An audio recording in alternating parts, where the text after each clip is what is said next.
Assalamualaikum warahmatullahi wabarakatuh. Ya, perkenalkan saya Acep Kusnadi dari kelas MA 19 C8 mata kuliah Budaya Organisasi Universitas Pelita Bangsa. Di sini saya akan bahas tentang salah satu dan ruang lingkup dari budaya organisasi. Saya buat ini untuk memenuhi UAS saya ujian akhir semester 6 ini. Langsung saja. Pertama, di sini budaya organisasi. Ruang lingkupnya apa saja sih, lalu kita bahas. Pertama, pengertiannya budaya organisasi ini adalah mendefinisikan bagaimana orang-orang di dalam organisasi berpikir atau menciptakan berperasaan yaitu rasa dan bertindak yaitu karsa, atau dengan kata lain sebagai nilai-nilai yang dimiliki, diyakini atau dan dipatuhi oleh anggota-anggota organisasi. Jadi di sini budaya organisasi itu adalah suatu perilaku-perilaku yang sudah melekat pada suatu individu untuk sebuah organisasi tersebut dan menjadi kebiasaan, menjadi peraturan-peraturan dari budaya dan kebiasaan-kebiasaan individu dari organisasi tersebut. Next, lanjut yaitu tujuan dan manfaat budaya organisasi. Ada beberapa tujuan dan manfaatnya di mana sebuah organisasi memiliki budaya. Yang pertama yaitu jadi identitas organisasi yang membedakan organisasi satu dengan organisasi lainnya. Jelas, di sini tujuan dan manfaat budaya organisasi yaitu dari suatu organisasi dan organisasi lain memiliki perbedaan. Kenapa? Karena setiap organisasi pasti memiliki budaya yang berbeda-beda. Misalnya dari perusahaan A sama perusahaan B. Sini ada budaya perusahaan Jepang, ada perusahaan dari Cina misalnya, itu beda. Walaupun misalnya sama-sama perusahaan Jepang, tapi setiap perusahaan pasti memiliki perbedaan dari budaya organisasinya. Misalnya perusahaan A budayanya 5S, perusahaan B budayanya yaitu Kaizen, yaitu di mana perusahaan sama-sama adalah budaya dari perusahaan Jepang, tapi mereka memiliki budaya yang pertama 5S, yang Tapihan, yang Seiri, Seiton, Setsuka, yang begitu. Lalu yang kedua ada Kaizen, yaitu di mana perbaikan terus-menerus. Di situ memiliki perbedaan. Di situ. Lalu yang kedua itu perekat kebersamaan dalam hidup multikultur. Jelas ya, di sini dengan adanya budaya organisasi atau budaya suatu perusahaan, kalau kita ambil sampel dari perusahaan, di sini memiliki sebagai perekat. Karena apa? Dari berbeda-beda individu, dengan adanya budaya organisasi atau budaya perusahaan yang sama, yaitu kita akan menjadi satu acuan untuk kita menjalankan satu budaya tersebut. Jadi merekatkan kebersamaan dalam hidup multikultur, dalam hidup perbedaan gitu. Lalu ada saran pencapaian tujuan karena adanya kesamaan pikiran, pendapat, gerak, dan langkah. Meningkatkan kesehatan iklim organisasi yang kondusif. Yang dimaksudnya di sini itu kesehatan lingkungan kerja atau lingkungan organisasi yang ada di organisasi tersebut. Dengan adanya budaya yang satu, maka kita akan bersama-sama untuk menjalankan, dan agar bisa menjalankan budaya organisasi perusahaan tersebut akan bisa mencapai tujuan organisasi tersebut atau tujuan perusahaan tersebut kalau kita ambil sampel di perusahaan. Lalu meningkatkan mutu produk organisasi, menjalankan dinamika kultur dalam organisasi, memahami iptek baru yang berpengaruhi dan dipengaruhi oleh organisasi tersebut, memahami resistensi budaya terhadap perubahan yang terjadi seperti pembelajaran organisasi dan perubahan organisasi. Lalu nilai budaya organisasi yaitu pertama, nilai budaya yang dianut satu organisasi berperan sangat penting terhadap keefektifan dan keefisiensian suatu organisasi dalam mencapai tujuan organisasi tersebut, baik dalam jangka panjang maupun dalam jangka pendek. Nah, lalu yang kedua nilainya yaitu peran nilai budaya adalah untuk menentukan arah organisasi. Kemana sih organisasi itu akan maju gitu, kemana sih perusahaan itu akan melangkah, dan apa sih tujuan perusahaan tersebut. Menggerakkan apa yang boleh dan tidak boleh untuk dilakukan. Mengelola sumber daya yang dimiliki organisasi tersebut, dan juga sebagai alat menghadapi masalah peluang dari lingkungan internal dan eksternal. Karena di sini budaya organisasi jelas kalau di perusahaan yaitu budaya organisasinya pasti emang budaya yang sangat menguntungkan bagi budaya perusahaan maupun bagi individu itu sendiri. Karena apa? Di situ akan ditanamkan beberapa budaya yang baik, misalnya sopan, santun dan sebagainya, dan akan meningkatkan skill-skill antar individu untuk mencapai tujuan perusahaan tersebut.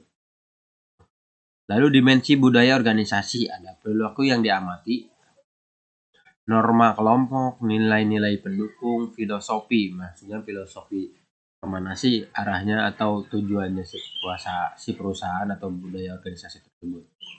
Lalu aturan main, dari aturan mainnya bagaimana sih setiap organisasi itu menjalankan atau mengaturkan cara untuk mengatur budaya organisasi tersebut agar bisa dijalankan. Iklim, di sini iklim maksudnya yaitu suasana dari perusahaan tersebut atau dari organisasi tersebut bagaimana sehingga dapat menjalankan budaya dengan baik, keterampilan, pola pikir, simbol-simbol dan lain-lain. Lalu ada karakteristik budaya organisasi. Di sini ada inovasi dan keberanian mengambil risiko. Yang kedua itu karakteristiknya perhatian pada hal-hal rinci, orientasi hasil, orientasi orang, orientasi tim, keagresifan dan stabilitas. Mari kita bahas satu-satu. Yang pertama ada inovasi dan keberanian mengambil resiko. Di sini maksudnya kita mengibaratkan sejauh mana sih karyawan didorong untuk bersikap inovatif dan berani mengambil resiko gitu.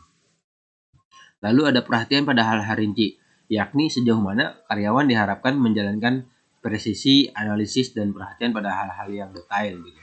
Jadi tidak hanya untuk hal-hal yang besar aja, tapi dari hal-hal yang terkecil karyawan tuh harus, kalau di dalam sampel perusahaan karyawan tuh harus detail untuk memahami dan menganalisa apa sih ini trouble-nya, kalau misalkan ada trouble apa sih, bagaimana sih caranya bisa begini, bagaimana caranya begini. Jadi hal-hal terkecil pun dianalisa.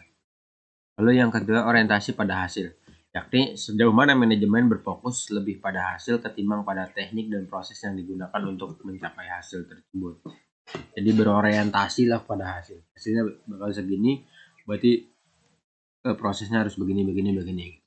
Lalu orientasi kepada orang, yakni sejauh mana keputusan-keputusan manajemen mempertimbangkan efek dan hasil tersebut atas orang yang ada dalam organisasi tersebut. Kalau di perusahaan ya sejauh mana gitu, bagaimana sih manajemen mempertimbangkan ketika kita menargetkan perusahaan ini seperti ini, produksinya seperti ini, dan apakah hal yang akan terjadi pada si orang tersebut, apakah orang tersebut terlalu banyak beban kerjanya, apa orang tersebut terlalu memiliki lebih untuk bebannya, dan bagaimana itu harus dipikirkan oleh manajemen. Itu yang dimaksud orientasi kepada orang. Lalu di sini ada orientasi kepada tim, yakni sejauh mana kegiatan-kegiatan kerja di organisasi pada tim ketimbang pada individu ada pada sendiri-sendiri. Lalu keagresifan, yakni sejauh mana orang bersifat agresif dan kompetitif ketimbang santai. Di sini maksudnya agresif dan kompetitif itu sikap yang saling bersaing gitu, secara kompetitif kan bersaing ketimbang santai-santai. Si karyawan ini daripada santai-santai, mereka mengasah skill dan bersaing dalam hal untuk mencapai tujuan organisasi tersebut atau perusahaan tersebut. Lalu stabilitas, yakni sejauh mana kegiatan-kegiatan organisasi menekankan dan dipetahkan status QO dalam perbandingannya dengan pertumbuhan. Tingkatan budaya organisasi ini ada 3, yaitu artifak atau hasil kecerdasan manusia yang dibuat oleh manusia, dan nilai-nilai yang didukung, dan asumsi dasar yang mendasari. Di sini menurut tingkat kultur, menurut Seihen pada tahun 1992, artifak, lalu nilai-nilai yang mendukung dan asumsi dasar yang mendasari. Artifak ini sendiri yaitu bagaimana yang dibuat oleh kecerdasan manusia, yaitu proses dan struktural organisasi yang tampak. Lalu nilai-nilai yang mendukungnya antara lain ada strategi, tujuan, dan filosofi. Bagaimana strategi perusahaan, kalau kita ambil contoh di perusahaan ya, strategi perusahaan untuk menerapkan budaya organisasi tersebut agar menunjang untuk keberhasilan atau keberhasilan tujuan perusahaan tersebut. Ada tujuan. Tujuan ini yaitu di mana dimaksudkan untuk bagaimana sih tujuan perusahaan dengan bagaimana budaya organisasi tersebut untuk mempengaruhi tujuan perusahaan agar tujuan perusahaan itu berhasil. Dan dari filosofi ini mengibaratkan suatu budaya organisasi itu menjadi filosofi yang baik untuk sebuah organisasi atau sebuah perusahaan. Lalu asumsi dasar yang mendasari. Tidak ada dasar menerima kepercayaan, persepsi, dan pikiran dan perasaan. Pengaruh budaya organisasi. Pengaruh budaya organisasi dalam praktik konkret dapat teramati dan dirasakan, dipahami, dia alami oleh segenap anggota. Dikenali oleh orang-orang dari luar lingkungan. Ya jelas ya, karena dengan adanya budaya organisasi di suatu organisasi atau perusahaan, di sini dapat teramati dan dirasakan, dipahami dan dialami segenap anggota. Karena di sini pun dapat menjadi kebiasaan yang mungkin dari awalnya kita menjalankan budaya organisasi di perusahaan, ya mungkin akan akan terbawa sampai ke di luar perusahaan tersebut atau menjadi karakteristik diri kita sendiri gitu, karena udah terbiasa dan menjalankan budaya organisasi tersebut. Di sini dalam bentuk keteraturan perilaku, norma-norma, nilai-nilai baku, filsafat, peraturan-peraturan, iklim organisasi.